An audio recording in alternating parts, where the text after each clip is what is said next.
What is up, Rad Potential YouTube, and welcome to today's radformational, super focused, crazy, detailed video about something that's really simple. We are going to talk about Rx7 rear axles. Not all the axles, but particularly how to put one together. I have another video about everything you need to know about the Rx7 axles, and that means like what's all compatible with what, and swapping diffs, and doing, the typical like small bearing versus big bearing, that whole argument. It's over here somewhere. You can go watch that video. But we're going to be talking about a GSLSE rear axle. So this axle is big bearing, and it's been substantially reinforced, more so than stock. So you can see here, bracing added, flat spring perches added, bracing added here and here. The lower link mounts are reinforced and plated up. Extra bracing here for the brakes and stuff. This one I've cleaned it, painted it, the whole deal. So it's obviously all taken apart. Oh yeah, much better.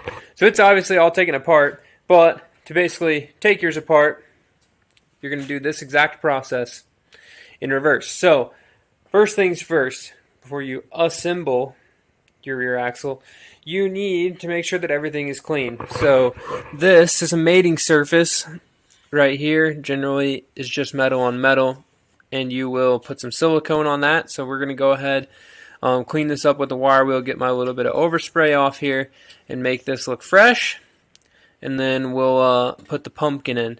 So if you're fairly mechanically inclined and you want the short version of how to put your axle together, and I'll talk about, heck, I'll just talk about it right now.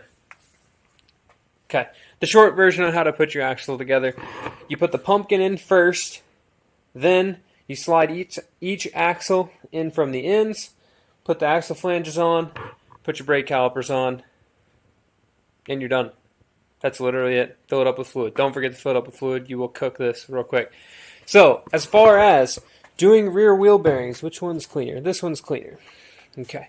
So, keep in mind, I left these oily because I wasn't planning on replacing them, so I didn't want to clean all the oil out of them, just because I'm basically repainting stuff, not replacing stuff. So, you'll see here that there is a wheel bearing here and a lock collar here. This lock collar, and the bearing for that matter, are pressed onto the axle shaft. Okay, this flange and stuff has to go on first before you put this stuff on. Don't put the bearing and stuff on without this flange. It won't fit, I promise. So this is your axle retainer flange. These bolts are knurled. If you don't know what that means, Google it. It's like the handle of your socket wrench or like a lug stud. They're knurled, so they fit into this flange and they shouldn't pop out, although sometimes they do. And this whole unit retains the bearing and everything into the axle race, or the bearing race is on the end of your axle, into here. So that bearing rides in there, and then that collar seals up on that inner axle seal there. So, in order to replace this whole setup, what you need to do is get a grinder and a chisel, and you're going to grind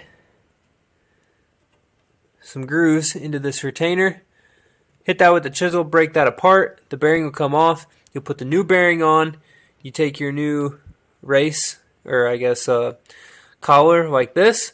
Put this whole thing in a press upside down. So you're going to flip this over, support the race from the bottom, and then you're going to push the axle flange down onto here. And then you'll see that there is a collar on this side where the bearing and there's a shoulder on this side where the bearing cannot go past, and then this collar will push up tight against that. And that's basically how you would replace that. So, as far as replacing your rear axle bearings, it is a more involved process than, as simple as like sliding a bearing out and putting a new bearing in. But that's the basic general process of how that goes. So I'm going to go ahead and slap this pumpkin in here and put these axles in, and we should be good to go. And one more fact before we get into the tunes and the time lapse of building this thing. This if you just are changing the pumpkin, i.e., you want to change only this part right here, okay? So for example, this one is a 410 limited slip. Say you wanted to put the Kia 477 ring and pinion in there and do that. You need to take your axles out, or at least slide them out, in order to get the pumpkin out of your car. Don't try to just beat the crap out of it and pull it out. It will not come out unless you pull the axles. They go through here and ride in these splines on the inside of this unit. So it's also literally one of the easier things to do. When I had my yellow rally car, I have right here on the shelf, if the light kind of changes maybe, if not, they're kind of heavy. You can see them. I have a 3.9 open diff over here, which is basically what would come in a big bearing GS or a big bearing GSL. And then I also have a 410 limited slip back here as well from a GSL SE. When I would go to a rally, I would take both of these with me if I needed to. Generally, wouldn't really need to. But if you needed to change the gear ratio, it's easier to just change the whole pumpkin than trying to change ring and pinions at the track. It's super easy. So that would give me all the options, because I had a 4.88 Mazda speed ring and pinion in that car, and it ripped. So, fun fact, we're going to go ahead and I'm going to assemble this thing real quick. We'll clean this off, put some RTV on there, slap that in, slide the axles in, and then this thing will be ready to go in the car. And I'll need to repaint my shields before it goes in there, but it's easier to control and hold the shields and keep my bearings clean if everything's sealed inside the axle versus me trying to like paint and do all that with oily, cruddy bearings. So let's go ahead and get her done.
Alright, so once you have your axles in, there are 6 nuts that hold all that with lock washers.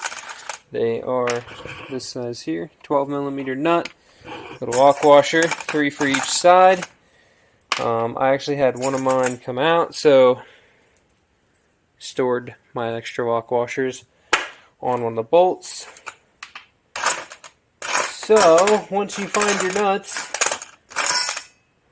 then you should be able to put it back together.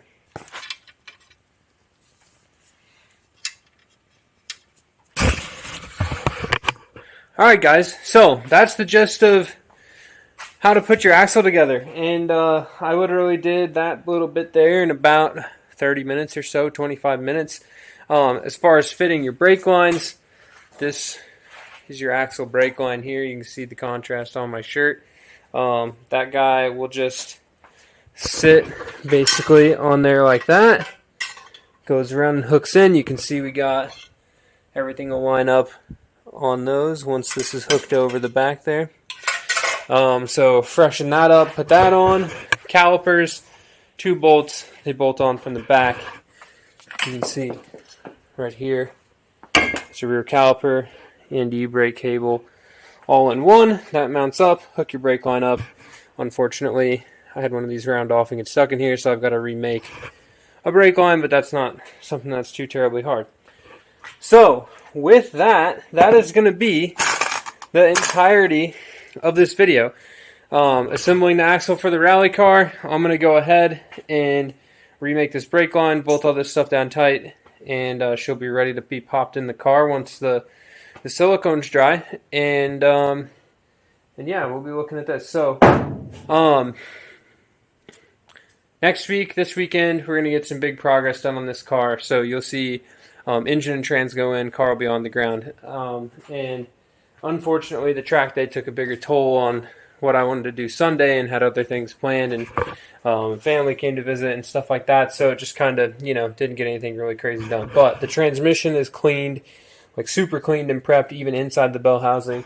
The engine is on the stand, and it is cleaned and prepped and ready to go in the car. So I'm going to go ahead and get that stuff put in tonight or tomorrow, most likely tomorrow, and then that'll be y'all's, Monday video with the weekend stuff. So we'll get the rally car going. It's one of those things where there's so much little tedious things that go into making like leaps and bounds of progress on the car, but the little things, it takes me one night to put an axle together. I can film this video, but if I'm like, oh yeah, I got my axle in the car, I don't want to like string it out for forever. So I'm trying to fill in with other content. But comment below if you have any questions on building the axle. I personally have never put a key or ring and pinion in one of these. I would assume you just change the actual ring and pinion in your pumpkin. But I've never, like I said, I've never done it. So sorry, I don't actually plan on doing it because that's a pretty big gear ratio change. I had the 488s in my car, and I really wouldn't want that for anything on the street. So yeah, that's just my opinion. You can build your car how you want, but I think a 477 or 488 is a little too short for street gearing. I mean, I like to drive my cars on the interstate, so got to keep that in mind. But with that, I'm going to continue and keep freshening this stuff up and keep working on the car. So comment below if you got any rear-end questions, not about mine, but about the cars, and we will talk at you later. Keep it rad.